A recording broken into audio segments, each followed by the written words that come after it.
श्री राधे राधे। भक्तों, कोई भी पंथ हो, कोई भी संप्रदाय हो, जब ऊंचाई पर पहुंचते हैं संत, तो उनमें आपस में सहज ही सौहार्द, प्रेम, आदर की भावना होती है। भेद नहीं होती, एकता होता है, एकता होती है, भेद नहीं होता है। आप चरित्र श्रवण कर रहे थे संत दास काठिया बाबा का। गुरुदेव के प्रताप से संत दास जी महाराज अब इतने अच्छे संत हो चुके थे कि महान महान पुरुष भी उनको बिल्कुल प्रीति के साथ आदर देते थे। जैसे विख्यात सन्यासी भोलानंद गिरी महाराज, जो बहुत प्रसिद्ध थे, वो संत दास जी बाबा के प्रति सौहार्द और प्रीति रखते थे। वैष्णव 4 संप्रदायों में से अन्य 3 संप्रदाय के महंतगण भी उनकी श्रद्धा करते थे, आदर करते थे। जब जब ये दर्शन करने आते तो श्रद्धा और विनय पूर्ण व्यवहार करते थे। वो सब बाहरी शिष्टाचार बस नहीं था। उन लोगों की बातचीत, वो आचरण में श्रद्धा, प्रीति उच्छ्वसित होती थी। इस तरह केवल 2-4 महापुरुष ही नहीं, वरन समस्त साधु समाज के श्रद्धा के पात्र थे। और इसका प्रथम परिचय उज्जैनी के कुंभ मेले में मिला था। अस्वस्थ होने के कारण वे उस बार मेले में नहीं गए थे और अनंत दास जी को उन्होंने अपना प्रतिनिधि बनाकर भेजा था। और धनंजय दास काठिया बाबा, जो संत दास जी के शिष्य थे, उनसे भी कहा कि तुम्हें भी कुंभ मेले में जाना चाहिए, तुम जाओ। जाते समय धनंजय दास जी से कहा, कुंभ मेले में समवेत महंत गणों को मेरा दंडवत ज्ञापन करना। जब मैं मेले में पहुंचा, धनंजय दास जी कहते हैं, तो मैंने महंत गणों को उनका प्रणाम कहा।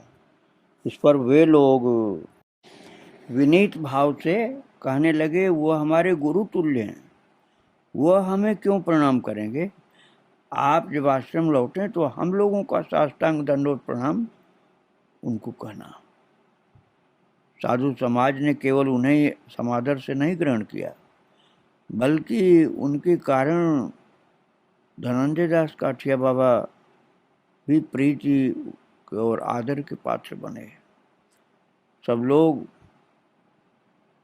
धनंजय दास जी कहते हैं कि हमारे साथ भी सद्व्यवहार करते थे। हमारे अधिकांश साधु गुरु भाई तीर्थ यात्रा पर गए और इस तरह भारत भ्रमण के बीच अनेक स्थानों के साधु आश्रमों में आश्रय ग्रहण किया और बाबा जी महाराज के नाम के बताने मात्र से ही सब लोग पहचान जाते थे। तथा धनंजय दास जी महाराज कहते हैं कि वो उनका शिष्य जानकर खूब सत्कार करते थे। हम लोग किस जाति या प्रदेश के हैं, ये सब उनके लिए कोई अर्थ नहीं रखता था। और कई लोग तो साधुओं के वेश में घूमते हैं और कहीं आश्रय पाकर वहाँ से महाराज, जो वास्तव में साधुता सच्ची नहीं होती है, तो विरुद्ध आचरण करने लग जाते हैं। तो बाबा जी महाराज का नाम इतना प्रसिद्ध था कि उनका शिष्य बता देने मात्र से ही अन्य परिचय की आवश्यकता नहीं रहती। यहाँ तक कि शिष्यों के अलावा भी अन्य जन उनका नाम बताकर सादर अभ्यर्थना के अधिकारी हो जाते थे। और उनके साधु शिष्यों में प्राय आधे बंगाली थे, क्योंकि महाराज जी पहले कलकत्ता में थे ना, हाई कोर्ट में, इसलिए आधे शिष्य तो बंगाल के ही थे। तो पहले तो धनंजय दास काठिया बाबा कहते हैं, जो बाद में महंत बने, वो कहते हैं कि हमारे स्पर्श किए हुए भोजन पर भी साधु आपत्ति करते थे। साधु अधिकांश बंगाली थे और इधर वास्तव में बंगाली लोग इधर नहीं थे, बंगाल में थे। अच्छा, धनंजय दास काठिया बाबा बंगाल के थे, तो जो अबंगाली लोग थे वो धनंजय दास के स्पर्श करने पर इतराज करते थे, कहते थे बंगाली मछली खाता है, अनाचारी मिलेच्छ कहकर जाना जाता है, इसलिए उन्हें हे समझते थे। एक प्रथा ये भी थी कि किसी भी प्रांत का साधु क्यों न हो, जब तक द्वारका धाम जा करके शंख चक्रादि तप्त मुद्रा नहीं धारण करे, तब तक उसके हाथ का बना हुआ भोजन अन्य साधु लोग ग्रहण नहीं करेंगे। किंतु बंगाली साधु वो चिन्ह धारण भी कर ले तो भी उसके हाथ के खाने के लिए उस समय कोई तैयार नहीं होता था। मतलब उस समय ये छुआछूत की रिवाज ज़्यादा थी, अब उतना नहीं है। कुछ समय पहले की घटनाएं है, काठिया बाबा आश्रम में ही एक बंगाली साधु रसोई घर में चला गया, तो रसोईया साधुओं ने आपत्ति की और फिर बाबा जी महाराज को बताया गया। वो उठ करके रसोई घर में आए और रसोईया से दृढ़ व मधुर स्वर में कहा, देख बाबा, ये भी ब्राह्मण संतान है, माता पिता आत्मीय स्वजन सबको छोड़कर तुम लोगों के पास आया, दीक्षा लेकर के ब्रह्मचर्य आश्रम ग्रहण करके वैष्णव हो गया है, तुम लोगों के सब आचार पालन कर रहा है, द्वारका धाम जाकर तप्त मुद्रा को भी धारण करके आया, फिर इसके शरीर में क्या बंगालीपना ऐसा लगा है कि जो इसके प्रति व्यवहार आपको अच्छा नहीं लग रहा, अब ऐसा नहीं करना। तो रसोईया साधु ने फिर कोई उत्तर नहीं दिया और पंगत में परोसने के समय में ऐसी घटनाएं हुई, किंतु बाबा महाराज ने दृढ़ भाव से हमेशा प्रचार किया। वो आचार्य महंत वो सिद्ध पुरुष थे, उनकी बात सभी मानते थे। फलस्वरूप सब आश्रम के उत्सवों में बंगाली साधु फिर भोजन बनाने लगे, परोसने लगे और फिर कोई आपत्ति नहीं उठाता था। संत दास जी महाराज ने सब में समता उत्पन्न कर दी, भेदभाव मिटा दिया। श्री भक्तमाल जी में वर्णित कथा के अनुसार एक वर्धमान निवासी गरीब ब्राह्मण पैदल वृंदावन आया तथा सनातन गोस्वामी जी से स्पर्श मणि पाकर उसे यमुना जी में फेंक दी, क्योंकि वो तो अलव्य वस्तु को पाना चाहता था जिसके समक्ष मणि भी कुछ नहीं है। इसी तरह जब कोई गृहस्थाश्रमी पुरुष जिसके पास धन मान सुख और ऐश्वर्य सब कुछ हो तथा फिर वो सर्वस्व त्याग करके पूर्णानंदमय होकर के रहे, तो ये सुख ऐश्वर्य देखकर मनुष्य को अवाक होना पड़ता है तथा कोई इस आनंद को पाने की इच्छा से उनके शरण में आता है तो उसे भी इस पूर्णानंद का कुछ अंश मिले, ऐसा भाव पक्का रहता है। तो बाबा जी महाराज अर्थात संत दास जी जब संसार आश्रय में थे तभी बहुत से लोग उनसे उपकृत होते थे, आत्मीय स्वजन सहायता पाते थे, विद्यार्थी आश्रय पाते थे, बहुत से गरीब लोग उनकी सहायता से मुकदमे में उद्धार पाते थे। ये सब पहले मैं आपको बता चुका हूँ। जब ये पार्थिव वैभव त्याग कर वृंदावन में आकर के रहे तब भी प्रार्थियों ने उनको नहीं छोड़ा तथा उनके साधन ऐश्वर्य में से कुछ अंश भी बहुत से जन मांगने लगे और यह देश गुरुवाद का देश है। समर्थ गुरु मिलने पर शिष्य को जन्म जन्मांतर के पापों से मुक्ति मिल जाती है, ये विश्वास परंपरा सदा की है। उनके अपूर्व त्याग तथा कठोर तपस्या को सुनकर बहुत से लोग उनकी ओर दान के प्रार्थी हो गए। पहले तो सबको निराश होना पड़ा, क्योंकि बाबा जी महाराज ने सन 1920 में नासिक कुंभ मेले में दीक्षा दान का आरंभ किया, वहां से आकर बहुतों को शिष्य बनाया और इसके बाद तो सदगुरु के रूप में उनकी लीला का विस्तार हुआ। और साधारणतः सदगुरु कहने से एक शक्तिमान पुरुष जो अपने तपोबल से शिष्यों का कल्याण कर सके, ऐसा ही अर्थ ग्रहण किया जाता है। किंतु वास्तव में भागवत शक्ति विशेष ही गुरु शक्ति है। गुरुदेव इस शक्ति का आधार है तथा श्री सदगुरु की लीला और उसकी परंपरा साक्षात भगवान का ही काज है।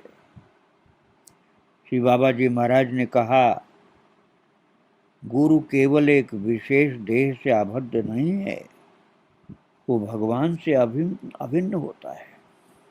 जिस देह का अवलंबन करके भगवान तुमको उपदेश करते हैं, वो देह तो चिरस्थायी नहीं है। उसी के ऊपर केवल गुरु बुद्धि रखने से गुरु तत्व प्रकाशित नहीं होता है। हाँ, ये देह अवश्य आदरणीय है, कारण इसी के आधारभूत हो गुरु ने तुम पर कृपा की। किंतु ये देह मात्र नहीं है, वो तो आत्मस्वरूप सर्वव्यापी पदार्थ हैं। गुरुदेव तो व्यापक होते हैं। विश्वव्यापी गुरु शक्ति मनुष्य के जीवन में किस प्रकार कार्य करती है, इस विषय में उन्होंने कहा, जगत की सृष्टि के साथ ही साथ ब्रह्म ने ब्रह्मविद गुरु के रूप में आविर्भूत होकर के उनके स्वरूप प्राप्ति के लिए ब्रह्म विद्या का उपदेश दिया एवं यह उपदेश शिष्य में स्फुरण करने की शक्ति गुरु में संचारित की। इस तरह ये शक्ति परंपरागत है। ये परंपरागत शक्ति जिन्हें प्राप्त नहीं हुई, वो कितने ज्ञानी व शक्तिशाली क्यों न हो, शिष्य को मोक्ष मार्ग की प्राप्ति नहीं करवा सकते हैं। मोक्षार्थी मानव के उद्धार के लिए श्री भगवान ने सृष्टि के आरंभ में स्वयं विभिन्न रूपों में आविर्भूत होकर के इस संसार में गुरु भक्ति की धारा प्रवर्तित की, जो आज भी कार्य कर रही है तथा भविष्य में भी करती रहेगी। इसी की एक धारा श्री भगवान के हंसावतार द्वारा प्रवर्तित होकर हंस संप्रदाय, तनकादिक संप्रदाय अथवा निम्बार्क संप्रदाय नाम से प्रसिद्ध हुई। श्री हंस भगवान ने किस प्रकार आविर्भूत होकर यह संप्रदाय प्रवर्तित किया, इसका वर्णन भागवत जी के 11 स्कंद के 13 अध्याय में है। और बाबा जी महाराज इसी परंपरा के 55वें पुरुष थे। सन 1931 ईस्वी में जब बाबा जी महाराज श्रीहट्ट जिले के अंतर्गत हावीगंज में थे, तब एक दिन सदगुरु विषयक प्रसंग चल रहा था। एक भद्र पुरुष ने उनसे प्रश्न किया था, ये परंपरागत गुरु शक्ति जिन्होंने लाभ की है, किंतु यदि उन्हें स्वयं सिद्धि लाभ न हुई, तो क्या वे अपने शिष्यों को मुक्ति लाभ करवाने में समर्थ हैं? तो उन्होंने उत्तर दिया, इस प्रकार के गुरु जो स्वयं सिद्ध नहीं हो, उनके शिष्यों में गुरु शक्ति संचारित हो जाती है। जिन्होंने गुरु धारा के बीज तो प्राप्त किया है तथा परंपरागत शक्ति का स्फुरण नहीं हुआ, तो भी शिष्य में वो शक्ति संचारित हो जाती है। पितामह का कुष्ठ रोग पिता में प्रकाशित नहीं होने पर पुत्र में प्राय संचारित होता हुआ दिखा।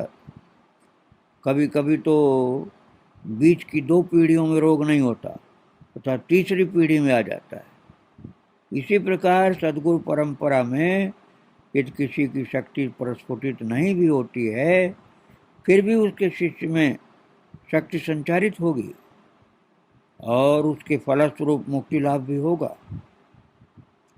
तो धनंजय दास बाबा कहते हैं कि हम लोग महापुरुष उसी को ही मानते हैं जो ब्रह्मज्ञ और ऋषि परंपरागत है। इसी समय किसी अन्य ने जिज्ञासा की, बाबा सद्गुरु आश्रय लाभ प्राप्त करने पर क्या इस शक्ति का किसी पर जल्दी प्रकाश होता है? तो उन्होंने कहा, जो अधीन भाव से रहता है उसमें शक्ति का जल्दी स्फुरण होता है। जितना तुम लोग अहम को मान्यता दोगे उतनी ही देर लगेगी। जो संपूर्ण रूप से गुरु को समर्पित कर देता है अपने आप को, उन्हीं में गुरु शक्ति शीघ्रता पूर्वक प्रकाशित होती है। भक्तों, उन्होंने भी इसी प्रकार से गुरु के श्री चरणों में समर्पण किया था, जिसके फलस्वरूप गुरु शक्ति ने उनको आत्मसात कर लिया तथा इस तरह श्री सद्गुरु के साथ एकीभूत हो गए। उन्होंने अपने किसी शिष्य को पत्र में लिखा था, बाबा, मैं तुमको यथार्थ में बता रहा हूँ कि मेरी निज की कोई शक्ति नहीं, मेरे सद्गुरु ने मुझे अपना लिया और वही इस मेरे घर में रहकर तुम्हारे गुरु हो गए। वही तुम्हारा कल्याण करेंगे, तुम इस पर पूर्ण विश्वास रखना। और विश्वव्यापी गुरु शक्ति होती है, उनका कहना था महाराज। और एक घटना और बताता हूँ। बाबा जी महाराज जब बंग देश जाते थे, अर्थात बंगाल जाते थे, तो अपने गुरु भाई अभय नारायण राय से मिलने के लिए उनके घर जाते थे। एक बार इसी प्रकार जब वो मिलने गए तो अभय बाबू ने उन्हें आदरपूर्वक बिठाया। काफ़ी देर तक बहुत से विषयों पर कथा वार्ता होती रही। जब वे चलने लगे तो अभय बाबू ने उन्हें साष्टांग दंडवत किया। और ज्येष्ठ गुरु भाई होने के कारण बाबा जी महाराज उनका हमेशा आदर करते थे। ये देख करके अब वो अभय बाबू तो बड़े थे और ये संतदास काठिया बाबा उनसे छोटे थे, गुरु भाई दोनों थे। तो संतदास जी छोटे थे, इसलिए बोले, अब बड़े दंडवत कर रहे थे तो ये छोटे होने के कारण बोले, ये क्या कर रहे हो आप? तो इस पर अभय बाबू ने कहा, मैं ठीक ही कर रहा हूँ, आपको गुरुदेव का स्वरूप प्राप्त हो गया, ऐसा मुझे अनुभव होता है। आपका चेहरा भी बाबा सरीखा हो गया है। उनको विश्वव्यापी सदगुरु की साक्षात मूर्ति मानकर हजारों साधक वैसा ही अनुभव कर रहे हैं। उस समय सब लोग ये बात कहते थे संतदास जी के विषय में कि वो गुरुदेव में सर्वदा हमारी रक्षा कर रहे हैं, ऐसा आभास होता है।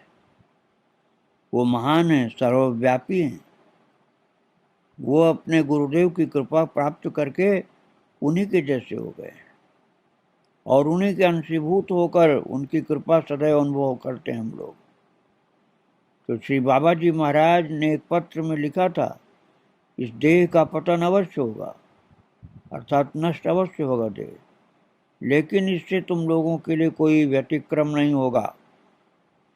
जिन लोगों के जीवन पर उनकी लीला का विस्तार हुआ तथा हो रहा था उस समय भी, उन सब के विषय में पूरा तो बताया नहीं जा सकता, कुछ लोगों के विषय में मालूम हो जाता था तो पता चलता था, बताया जाता था। और धनंजय दास काठिया बाबा कहते थे, जो संतदास जी के शिष्य थे, कि हमारे गुरु भाई अध्यापक ने मधुपुर में दीक्षा हुई मेरी उनकी एक साथ, तो भगवान की कृपा से मेरे मन में ये धारणा हो गई कि बिना सद्गुरु कृपा लाभ किए बिना ये जीवन व्यर्थ है, इस दुखपूर्ण संसार से परित्राण भी नहीं हो सकता। तो मेरे दोष गुणों को न देखते हुए मेरा उद्धार कर सके ऐसे गुरु को मैं किस प्रकार ढूंढूं।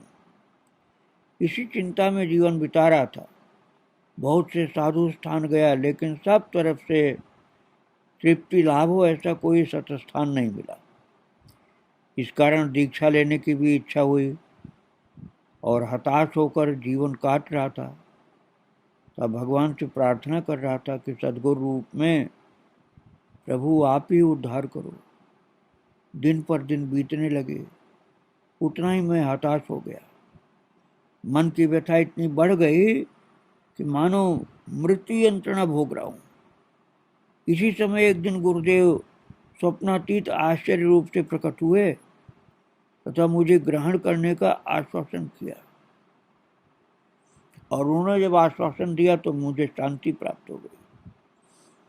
इसके कुछ महीने बाद बाबा जी महाराज ने मधुपुर आकर के, धनंजय दास जी महाराज कहते हैं कि मेरी दीक्षा करके मुझे कृतार्थ किया। जब मैं अपने अतीत जीवन की आलोचना करता हूँ तो मुझे ऐसी प्रतीत होती है कि बहुत समय से श्री गुरु अदृश्य रूप से मुझे परिचालित कर रहे थे। और काठिया बाबा धनंजय दास जी जो थे वो कहते थे कि दीक्षा के उपरांत ही मुझे बीमारी हो गई तथा काफी समय तक बीमार रहा। इस समय मेरे पास अर्थ भी नहीं था, बहुत ही निसंबल अवस्था थी। श्री गुरुदेव ने इस समय तथा बाद में भी हर प्रकार से मेरी सहायता की। और 1925 ईस्वी में जुलाई अथवा अगस्त का महीना चल रहा होगा, तो मेरी तकलीफ पूरी तरह से दूर नहीं हुई थी। और उस समय की बात है, श्रीधरपुर गांव के स्कूल में हेडमास्टर के पद के लिए मैं अस्वस्थ शरीर लेकर ही वहां गया। और इस संबंध में बाबा जी महाराज को मैंने सब कुछ पहले ही लिख दिया था। तो उन्होंने उसके उत्तर में आशीर्वाद तथा उपदेश लिख करके भेजे। एक दिन दोपहर को जब मैं सोच रहा था कि उनके उपदेशों का भली भांति पालन नहीं हो रहा है, तो मैं क्या देखता हूँ कि थोड़ी दूर पर श्री बाबा जी महाराज खड़े हैं, संत दास जी, तथा कठोर मुद्रा से मेरी ओर देख रहे हैं। मैं उन्हें उठ करके दंडवत भी नहीं कर पाया कि वो अदृश्य हो गए। और इसके अगले वर्ष हावड़ा जिले के अंतर्गत कोलिया नामक ग्राम के हाई स्कूल में मैं शिक्षक नियुक्त हुआ था। ये बात धनंजय दास जी ने बताया भक्तों। और वहाँ मैं बोर्डिंग में रहता था, किंतु खाना हाथ से बनाता था। स्कूल का काम तो था ही, ट्यूशन भी करता था। इस कारण बहुत काम हो जाता था। रात को इतना थक कर सोता था कि कभी कभी चेष्टा करने पर भी सुबह उठ नहीं पाता था। इधर श्री गुरुदेव के आदेशानुसार भोर में उठ करके शौच स्नान से निवृत्त होकर भजन करना चाहिए। इस तरह मन में बहुत अशांति रहती थी। एक दिन शेष रात्रि में जब मैं सो रहा था, उस समय किसी ने मुझे नाम लेकर पुकारा। मैं उसी समय उठ गया तथा देखा कि वहां कोई न था। वैसे भी उस नाम में, उस ग्राम में मुझे नाम लेकर के पुकारने वाला कोई नहीं था उस गांव में। जल्दी से शौच स्नान करके मैं भजन के लिए बैठ गया। और इस प्रकार एक दो बार और हुआ। भक्तों, मैं पहले आपको सुना चुका हूँ कि संत दास जी महाराज को भी उनके गुरुदेव रामदास काठिया बाबा ने मच्छरदानी के अंदर पत्थर का टुकड़ा फेंक करके उठ करके जगाया था सुबह 4 बजे। अब ऐसी शक्ति संत दास जी के अंदर आ गई थी कि वो वहाँ थे नहीं, उस गांव में जहाँ धनंजय दास जी अध्यापक थे।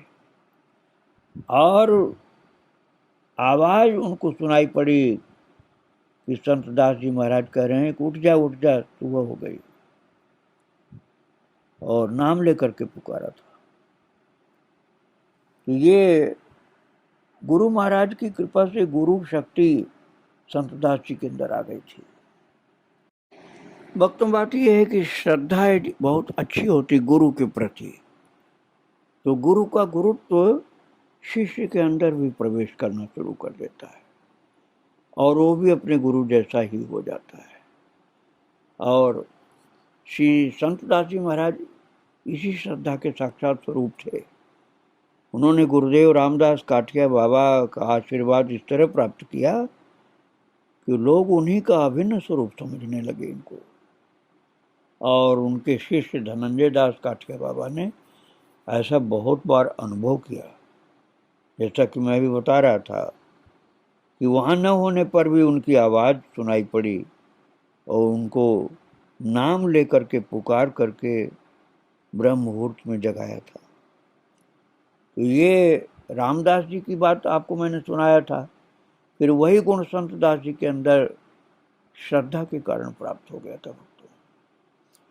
तो जितनी श्रद्धा होती है अधिक, उतना ही गुरु का गुरुत्व तो शिष्य के अंदर प्रकट होने लग जाता है। महाराज संत दास जी का चरित्र आगे और सुनाऊंगा। आज उनको और उनके गुरुदेव को प्रणाम करके यहीं विराम दे रहा हूँ। श्री राधे राधे, जय श्री राधे।